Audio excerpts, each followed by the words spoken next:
The Adventures of Tom Sawyer by Mark Twain. Longman Simplified English Series. Read by Orathai Sitthichan. Chapter 3. Joys and Sorrows. Tom stood before Aunt Polly. The soft summer air, the resolved quiet, the scent of the flowers, and the sleepy murmur of the bees had their effect, and she was nodding in her armchair.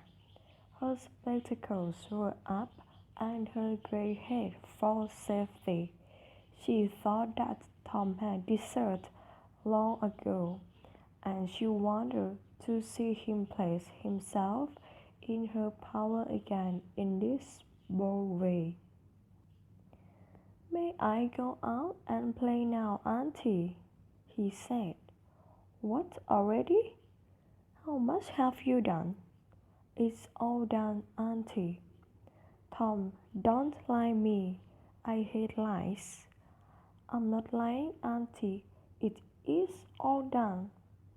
Aunt Polly could hardly believe it, and went out to see for herself.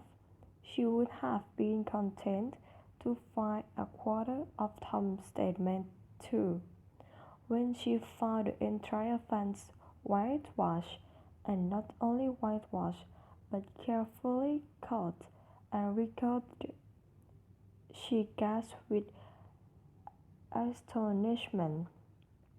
"Well, I never! I must say you can work when you try, Tom. But it's seldom that you try. Well, run along and play." She was so astonished at Tom's performance that she took him to the cupboard and picked out the finest apple for him. He danced out into the garden and saw Sid. In a moment, the air was full of lumps of earth. They flew round Sid's ears, and before Aunt Polly could come to the rescue, 6 or 7 and hit him, and Tom was over the fence and gone. There was a gap, but generally he was too short of time to make use of it. He was satisfied, since he had punished Sid for calling attention to the black thread and getting him into trouble. As he was passing the house where Jeff Thatcher lived, he saw a new girl in the garden. She was a lovely little blue-eyed angel with 2 long tails of yellow hair. At once, a girl called Amy Lawrence vanished completely out of Tom's heart. He worshipped this new angel till he saw that she had discovered him. Then he pretended that he did not know she was present, and began to act in all sorts of silly boyish ways, in order to win her admiration while he was in the midst of some dangerous tricks. He glanced aside and saw that the little girl was going towards the house. Tom came up to the fence and leaned on it, hoping that she would wait a little longer. Tom sighed as she put her foot on the doorstep, but his face lit up at once, for she threw a rose over the fence just before she disappeared.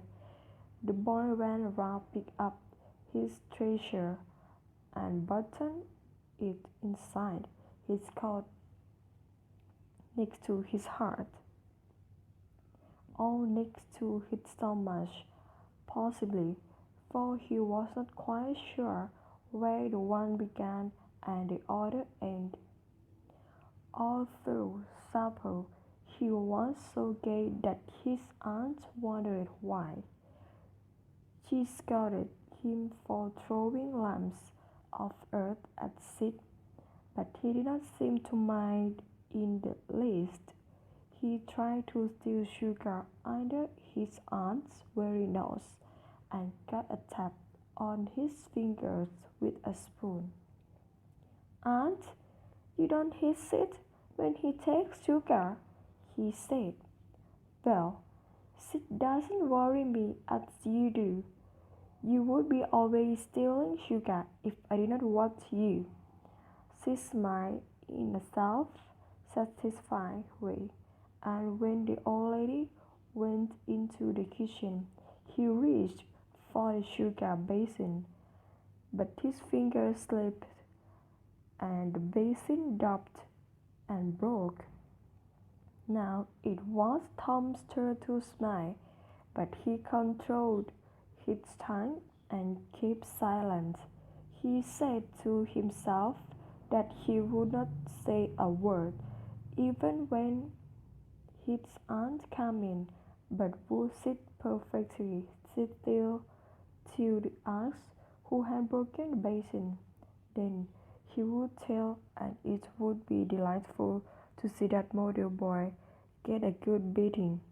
He was wild with joy that he could hardly keep still when the old lady came back and stood above the broken pieces, looking angry over her spectacles. He said to himself, "Now she is going to hiss it," and next instant she was flat on the floor. Her palms was uplifted to strike again, when Tom cried out, "Hi, why are you hitting me? Sid broke it." Aunt Polly paused, puzzled, and Tom looked at her for healing pity, but when he had recovered from her surprise, she only said, "Well, I'm sure you deserve it. No doubt you were in some mischief while I was in the kitchen." Then her conscience pricked her, and she longed to say something kind and loving, but she judged that this would be taken as a conscience that she had been in the wrong, and discipline forbade that. So she kept silent and went about her housework with a troubled heart. Tom sat glumly in a corner and nursed his sorrows. He knew through tearful eyes that she glanced tenderly at him now and again, asking for forgiveness, but he refused to take any notice. He imagined himself lying on his deathbed, and his aunt bending over him, making for one little forgiving word, but he would turn his face to the wall and die without saying that word. Oh, how would she feel then? And he imagined himself brought home from the river, dead, with his clothes all rent, and his poor hand still forever, and his broken heart at rest.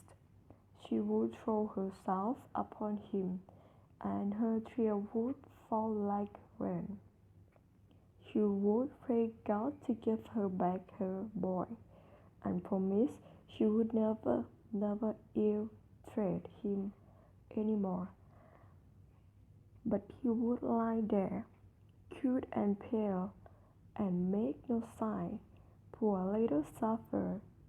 He was so affected by these visions that he had to keep on swallowing his sky swam in tears, which overflowed and ran down from the end of his nose. He was enjoying his sorrow so much that any cheerfulness was unwelcome. When his cousin Mary danced in, delighted to be home again after a week's visit to the country, he got up and moved in chaos and darkness out at one door as the boss song and sunshine in at the other. His unhappy heart desired to be alone, and so he went far away from the place where boys usually met. A long raft on the river irritated him. He sat down on its outer edge and gazed at the wide river, wishing that he could be drowned at once without suffering the usual pangs. Not long after, as Tom was undressing for bed, Sid woke up. He said nothing. He knew from the expression on Tom's face that it would be unwise to ask him any questions. Tom got into bed without saying his prayers, and Sid made a note of this bad behavior.